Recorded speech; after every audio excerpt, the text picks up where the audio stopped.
Picture this. The year is 100 and whatever BC. It's spring. The birds are singing and the air is fresh. You're a prepubescent boy and you're over yonder watching your daddy's sheep. The sun's rays warm your skin as you lay aloof on the grass next to the creek. You're pretending to be asleep and being a total creep, trying to catch a glimpse of the neighbor's daughter's ankles and clavicles. But alas, a glimpse is not enough to sate this burgeoning desire nestling deep within your loins. And this fair-ass maiden, why does she not look in thy direction? Never mind that she's probably your cousin. You ponder for a moment. Aha, it's because you haven't become a man yet.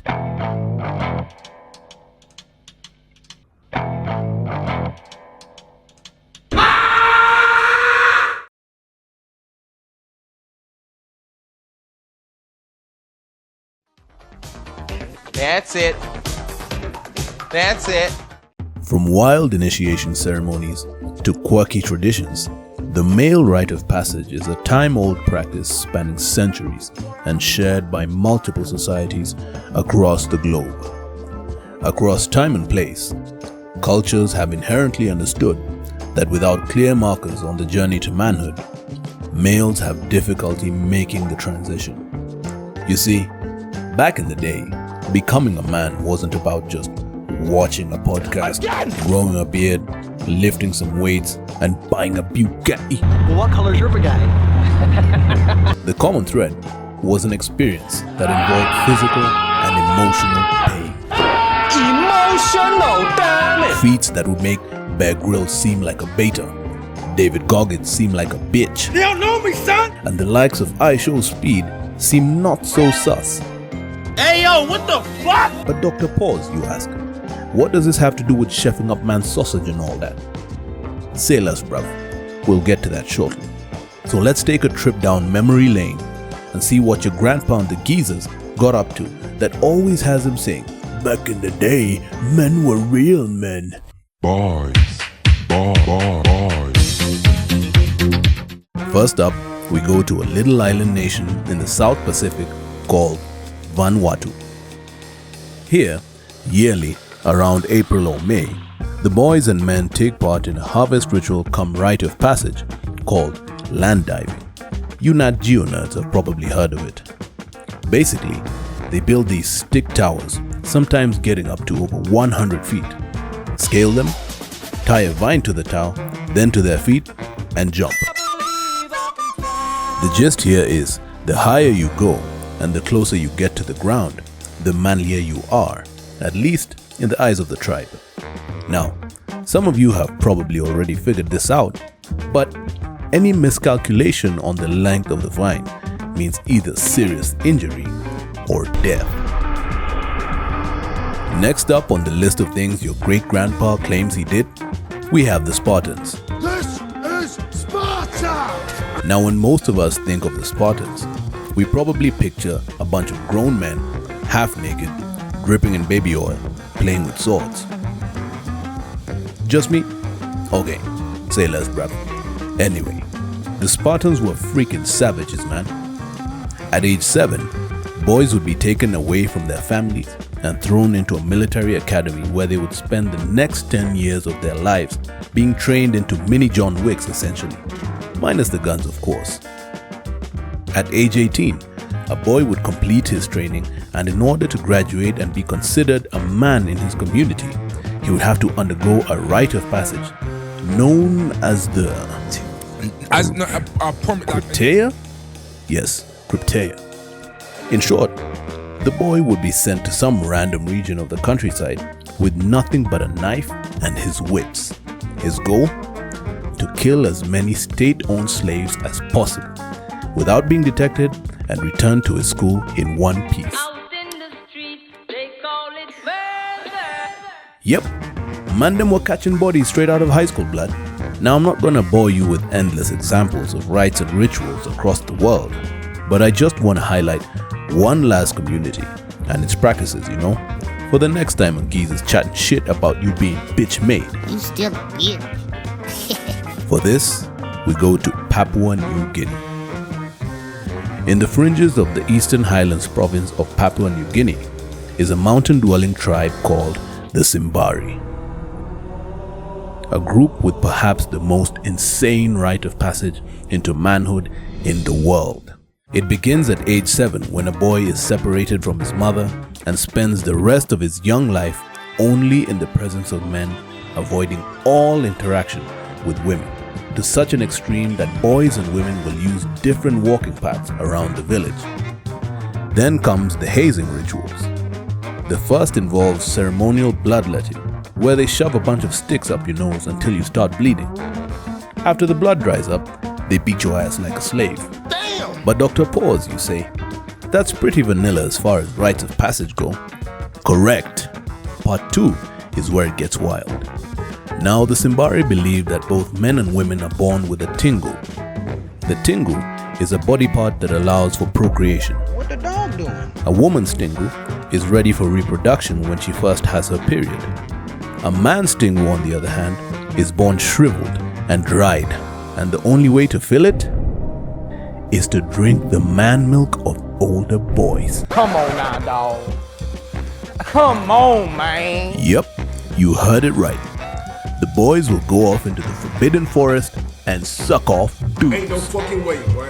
Yeah, so next time the old heads start chatting shit about your manhood, tell them you're good. I love being in the presence of hard men. Now, just because you're a man, it doesn't mean that you have to be an absolute savage, okay? So there's no need to be walking around all National Geographic, freeballing it in your skinny jeans, bro. Doesn't make you alpha. That's where today's sponsor comes in. Underwear for Men is the exclusive brand offering superior isolation and support with its patented design, preventing skin-on-skin contact and chafing. UFM underwear moves seamlessly with your body, ensuring comfort through all activities. Until it's time to restock, of course.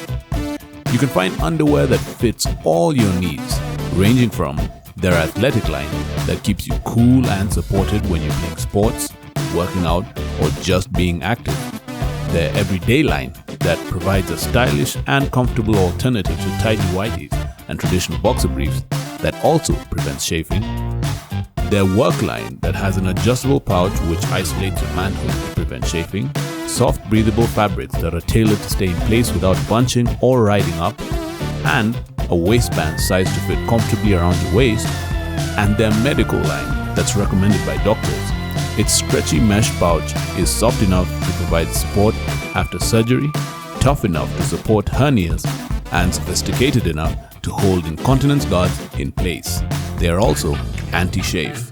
So go down to the link in the description and get yours today, and use the discount code coupon244 on checkout to get a $5 discount on your purchase. That's COUPON-244 to get a $5 discount on your purchase.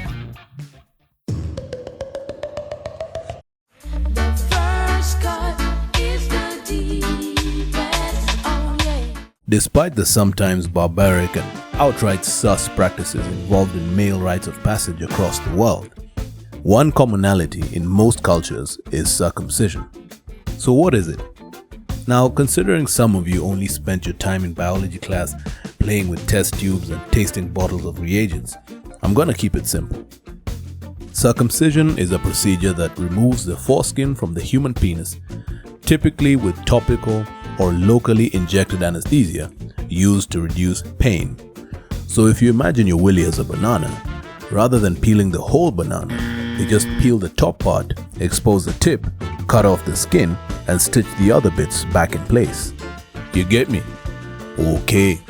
Initially, circumcision was performed for cultural and religious reasons, but it's also been touted for its perceived health benefits. However, before we got to its current iteration, various cultures had different ways of performing the procedure. Let's get into that. Deep in the heart of East Africa are a group of tribes collectively referred to as the Bantu. and like many other African tribes, ritual circumcision is performed on boys aged 12 to 16. On the day of the circumcision, the boys wake up early and are marched naked to a nearby river. Upon reaching the river, they're expected to clean their genitals and at times, depending on the specific tribe, sit in the cold river water for several minutes before exiting, being lathered in mud, and paraded back to the village where their circumcision will take place. Some experts believe that the original purpose of this was to numb their junk before it got snipped. Now I say snip, but in reality when the boys get back to the village, they're met by an old man with a knife 6 times the size of a modern day surgical blade, ready to chef up their meat, bro. From what I'm told, the key thing is not to move or flinch. Otherwise, Chef Glizzy Ramsay might mess up your cut. For real though, I have a friend who confused red light with green light and had to get his little man relined the next day, if you catch my drift. Next, we go to the land down under. In Australia, in the tribe of Mandurjara Aborigines, when a boy comes of age, usually around 15 or 16, the tribal elders will lead the boy to a fire and lay him down next to it.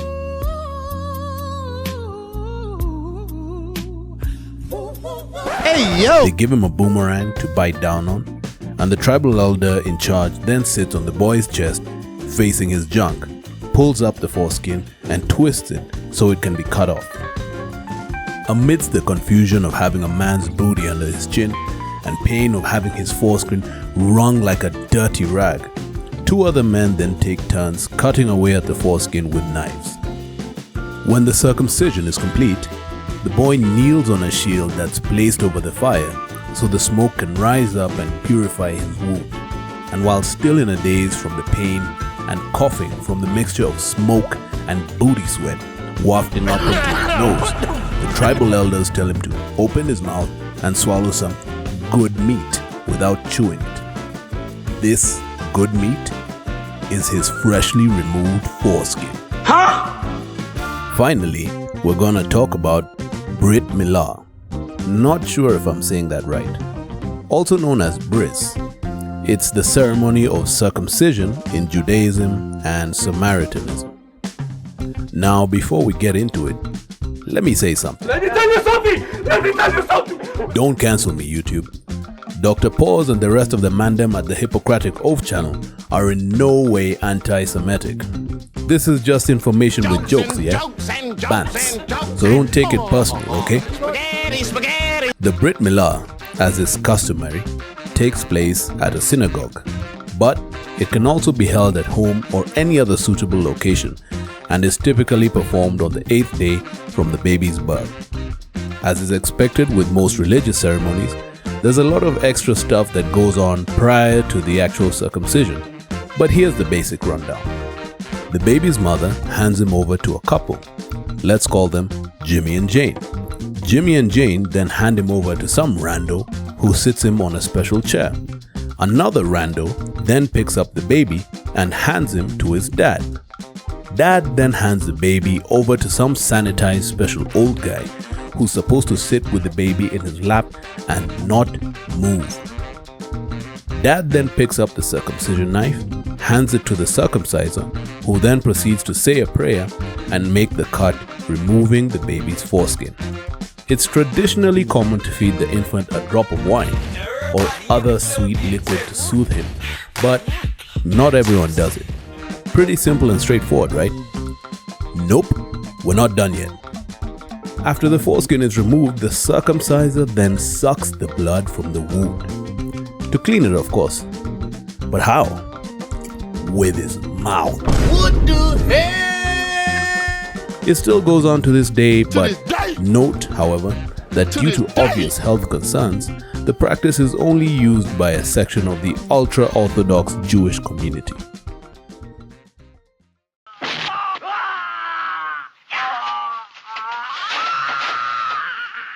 For obvious reasons, there are a lot of myths surrounding male circumcision. However, I can assure you, most of them are wrong.